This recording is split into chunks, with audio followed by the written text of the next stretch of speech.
Shields up, Ironbreakers. Burkan here coming at you with another video. Welcome back to Monster Hunter World Iceborne, and today I'm here to tell you guys about the Sizzling Spice Fest, which is the next big event that is going to be hitting Monster Hunter World.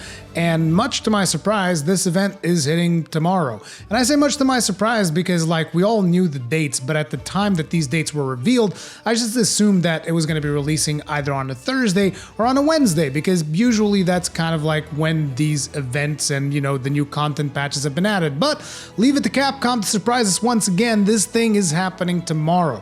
So I got a couple of times here for you guys. I mean, technically speaking, in Europe, it's not really tomorrow, but, you know, for me, whenever it's still nighttime, it still counts as the same day. I'm kind of weird like that. Either way, it's going to be on the 22nd of July at 1 a.m.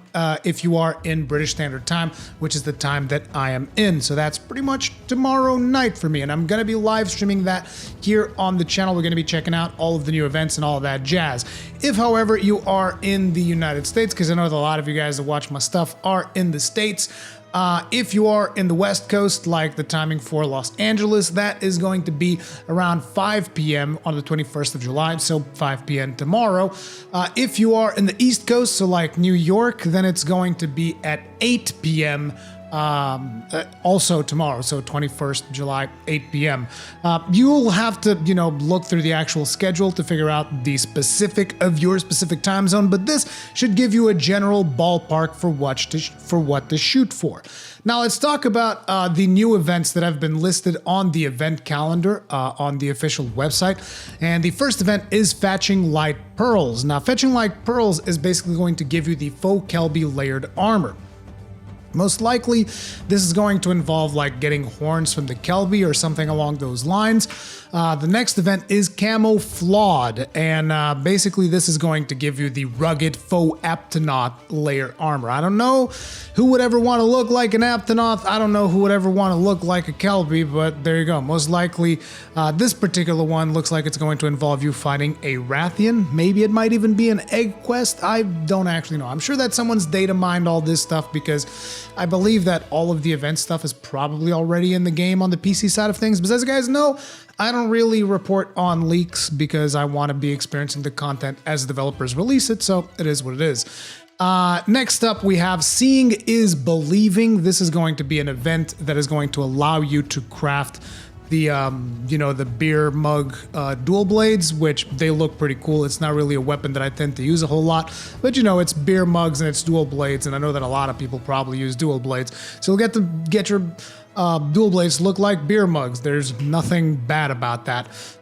This is not really a big deal. This is just to say that both events for Alatreon are still going to be around during the event itself. Right now, the event shows the date that's like it's going to last for a full year, which is it's kind of weird. I don't think it's supposed to be like that. I think that might be a glitch, or maybe Alatreon's actually going to be around for a full year. But in that case, why not just add them forever? Because I don't know how long the support of Iceborne is going to be lasting, like a year from now. So we'll see what that's going to be like. But we know that at least for the duration of the event, the two quests are still going to be in rotation. So there you go.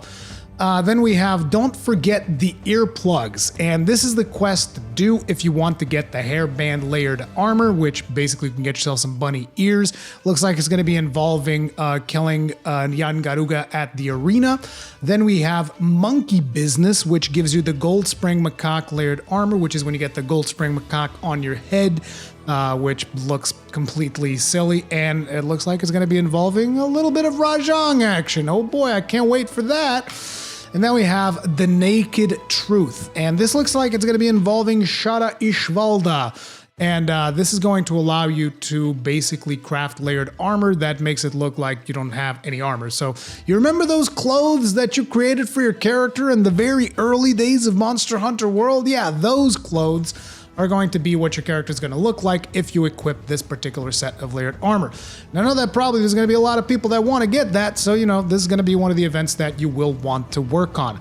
And that is pretty much all of the new listed events that are in the official calendar. Once again, you can check the calendar yourself If there's maybe a couple of events that you guys missed out on and you guys want to check those out, like a couple of events that I would recommend potentially would be Ode to Destruction. If you are in a bind and you need a great Spirit Vein gem, I feel like that's going to be kind of a big deal, and a lot of people are going to want to get that.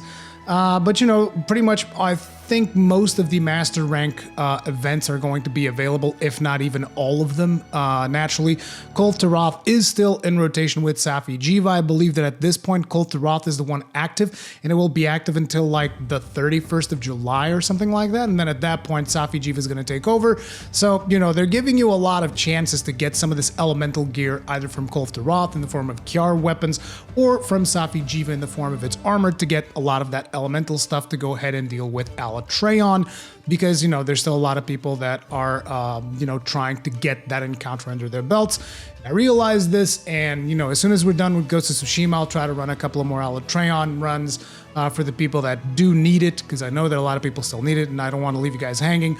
But at this point, let me also give some entertainment to the people that are into other things, okay? So please bear with me. I'll try to bring as much as I possibly can for everything. Looks like there's not a whole lot of stuff in terms of arena quests, which is like a tendency that we've seen throughout Iceborne. Like in Monster Hunter World, every now and then you would get, during events, you'd get like special arena quests. And what I mean by this is like quests that you would actually have to take from the arena gal. And those quests would sometimes give you like special materials for you to make like cosmetic gear or something like that.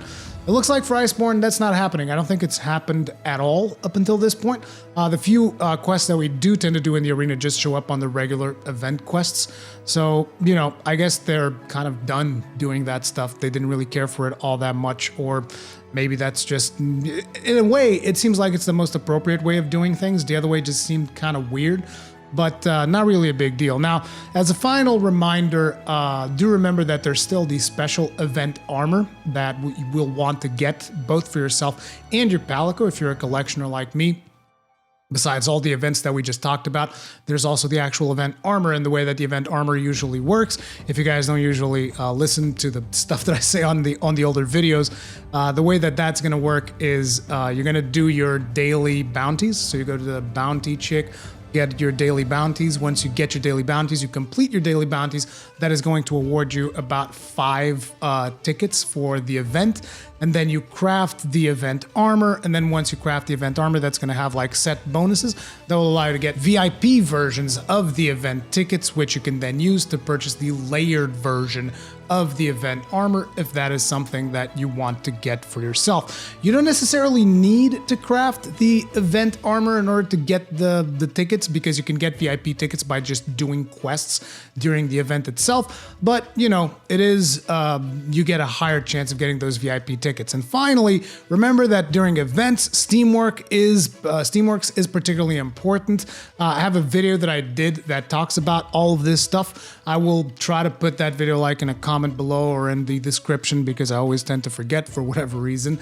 But I'll try to put a link to that video there, because that video is very much still valid for pretty much every event that takes place, particularly now because they tweaked the Steamworks. So basically what I'm trying to say is make sure to stockpile on as much fuel as possible, because tomorrow you'll want to burn all of that Steamworks fuel to get a bunch of additional rewards due to the fact that we are during an event, okay?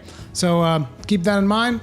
Hopefully you guys enjoyed this video. If you did enjoy this video, if it was informative, if it helped you out in any way, hit the like button, because that helps me out quite a bit. If you did not enjoy the video, hit the dislike button, because feedback is important. Feedback you can also leave in the comment section down below. If you usually enjoy my content, subscribe, hit the bell notification icon, all of that stuff. I'll see you guys in the next one. Stay strong, stay safe, peace out.